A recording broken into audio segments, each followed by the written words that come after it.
ఏమైంది దానికి?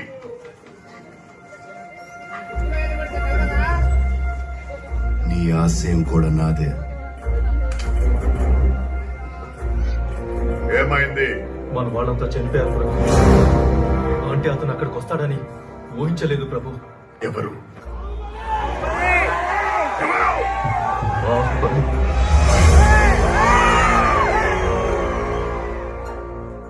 ఆ దేవసేన ఎవరో నాకు తెలియదు. నీకు కావాల్సింది ఆవిడని విడిపించడం అయితే నేను తీసుకొస్తాను. దయ్యం బట్టి మాట్లాడుతున్నావా? లేదు ప్రభు, బాహుబలి నేను చూశాను. చచ్చిన వాడు ఎలా వస్తాడ్రా?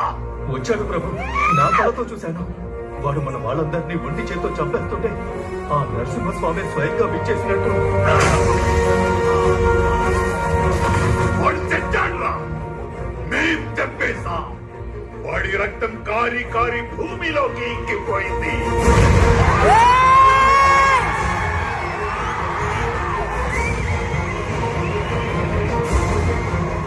వాడి శరీరం మంటల్లో కాలి కాలి బూడిదైపోయింది.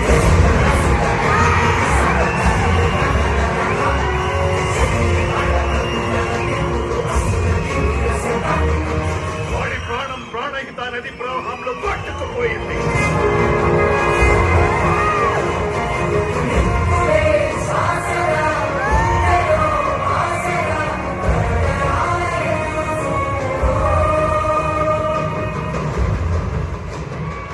కాలిన బూడిద గాలిలో చెల్లా చెదురైపోయింది.